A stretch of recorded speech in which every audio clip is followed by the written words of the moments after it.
अग्रगणी राज्य बन गया, तीव्र गति से बढ़ता हुआ राज्य बन गया। और इस राज्य को बनने में भारत सरकार ने, प्रधानमंत्री मोदी जी ने भी कोई कसर नहीं छोड़ी। हर दृष्टि से, विकास की दृष्टि से इसको आगे बढ़ाने का काम किया है। जब मैं ये बात करता हूं तो देश की भी अगर आप तस्वीर याद करें तो 2014 के पहले की तस्वीर क्या थी, मैं आपको इसलिए बता रहा हूं। देखो, जब तक आपको अंधेरे का अंदाजा नहीं हो तब तक उजाले का महत्व समझ में नहीं आता।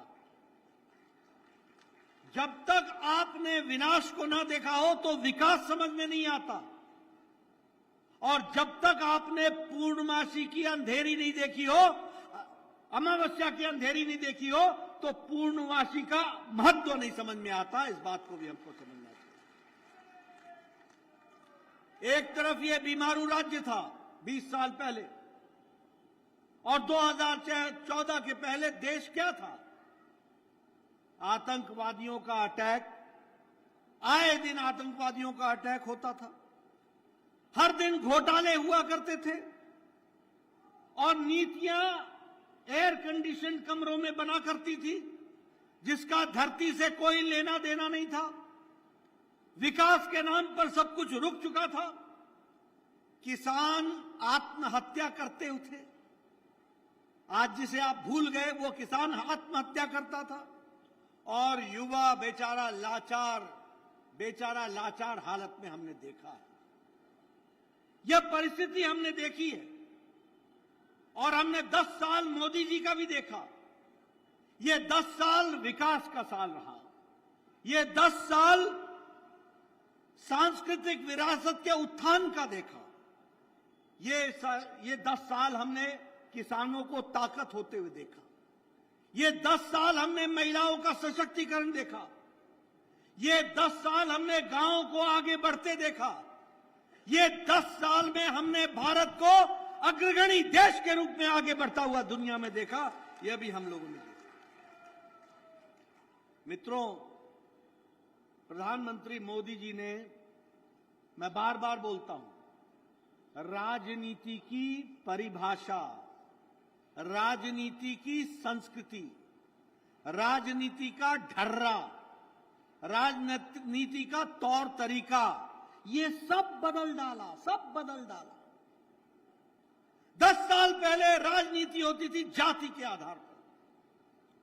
10 साल पहले राजनीति होती थी धर्म के आधार पर। 10 साल पहले राजनीति होती थी इलाकावाद पर। 10 साल पहले राजनीति होती थी अगड़ा है कि पिछड़ा है, उत्तर का है कि दक्षिण का है, नदी के इस पार का है कि उस पार का है। भाई को भाई से लड़ाने का काम ये कांग्रेस पार्टी ने 67 साल 70 साल किया। लेकिन मोदी जी ने राजनीति के ढर्रा बदल दिया, संस्कृति बदल दी, परिभाषा बदल दी, तौर तरीका बदल दिया। अब राजनीति हो रही है तो वो विकासवाद की राजनीति हो रही है, और विकास के साथ आज किसान भी विकास चाहता है। आज युवा को भी उसकी आकांक्षाओं को पंख लगे हैं। आज विकास के साथ लोग जुड़ना चाहते हैं, देश की बदलती तस्वीर में अपने आप को जोड़ना चाहते हैं। और इसीलिए अब न धर्म के आधार पर, न जाति के आधार पर, और न ही वोट बैंक की पॉलिटिक्स के आधार पर, न ही तुष्टीकरण की राजनीति पर, अब अगर राजनीति हो रही है तो विकासवाद की राजनीति हो रही है, रिपोर्ट कार्ड की राजनीति हो रही है, और दायित्व को निभाने की राजनीति हो रही है। इस तरीके से राजनीति में बदलाव आया है। आपने देखा होगा हमारे विपक्षी दल बहुत बौखलाए हुए हैं, घबराए हुए हैं, हताशा में है, निराशा में है। नए नए तरीके से समाज को खंडित करने का प्रयास कर रहे हैं। अभी अभी सारे इंडी गठबंधन के लोग मिलकर के उन्होंने आवाज उठाई, जातिगत जनगणना होनी चाहिए। भारतीय जनता पार्टी भी जातिगत जनगणना के विरोध में नहीं है, हम भी साथ हैं, लेकिन उनके जातिगत जनगणना का मकसद और मंसूबा जातियों में बांटने का था। और ऐसे में प्रधानमंत्री जी ने कहा कि हम ज्ञान को लेकर आगे चलते हैं, और ज्ञान का मतलब होता है जी फॉर गरीब, वाई फॉर युवा, ए फॉर अन्नदाता हमारा किसान, और एन फॉर नारी शक्ति। ज्ञान, गरीब, युवा, अन्नदाता, नारी शक्ति, इनका विकास अगर होगा तो देश का विकास हो जाएगा और देश को हम आगे ले जाएंगे।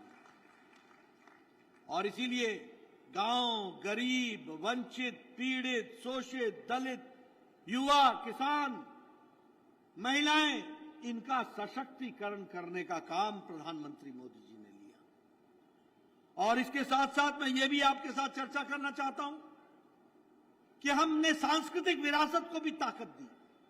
मोदी जी ने सांस्कृतिक विरासत को भी ध्यान में रखा। हम 1998 से हम चर्चा कर रहे थे, रामलला हम आएंगे, मंदिर वहीं बनाएंगे। हम लोगों ने पालमपुर का प्रस्ताव स्थापित किया था कि हम राम मंदिर बनाने का रास्ता प्रशस्त करेंगे, और हमारे विरोधी हमको चिढ़ाया करते थे, रामलला हम आएंगे, तिथि कब बताएंगे। प्रधानमंत्री मोदी जी की इच्छा शक्ति और हमारे 140 करोड़ देशवासियों का प्यार, 22 जनवरी को रामलला का प्राण प्रतिष्ठा हुई और भव्य राम मंदिर बन करके तैयार हुआ। ये भी हमने देखा। यहां बैठे लोग और इनसे पहले 4-4 पीढ़ियां खप गई, हम एक नारा लगाते थे, एक देश में 2 निशान, 2 विधान, 2 प्रधान नहीं चलेंगे। धारा 370 को समाप्त करो, ये नारा लगता था भारत के जनसंघ में, ये नारा लगता था 51 में, 52 में। 4-4, 5-5 पीढ़ियां खप गई। आखिर वो समय आया 2019 को 6 अगस्त को मोदी जी की इच्छा शक्ति ने और अमित शाह की रणनीति ने धारा 370 को धाराशाही कर दिया, और एक देश में एक निशान, एक विधान, एक प्रधान, इसको हम लोगों ने स्थापित किया। यह भी हम लोगों ने देखा है। इसी तरीके से 40 साल से हमारा फौजी भाई 1 रैंक 1 पेंशन की आवाज उठा रहा था। 1 रैंक 1 पेंशन नहीं मिल रहा था। सरकारें आई गई, कई कमलनाथ सरकारों में आए और गए, 1 रैंक 1 पेंशन की बात तक नहीं सुनी गई।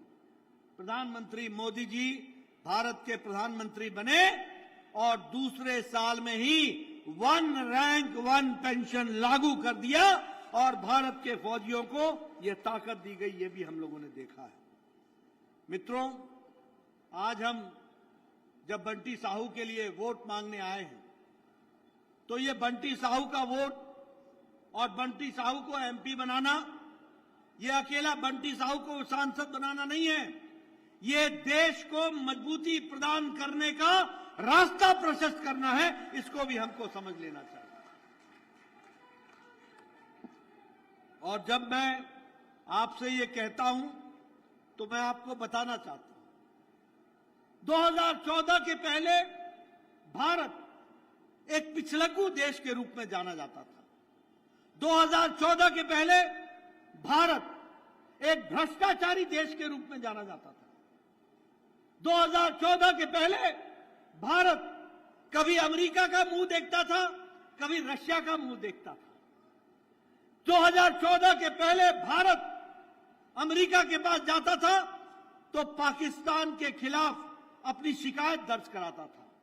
आज का भारत, 2014 के बाद का मोदी जी के नेतृत्व में भारत अब किसी के आगे न गिड़गिड़ाता है, न पिछलग्गू है, अब अग्रगणी है और अपनी ताकत पर खड़ा होकर के देश को आगे ले जा रहे हैं मोदी जी। इस बात को भी हमको समझना चाहिए। हम 2019 में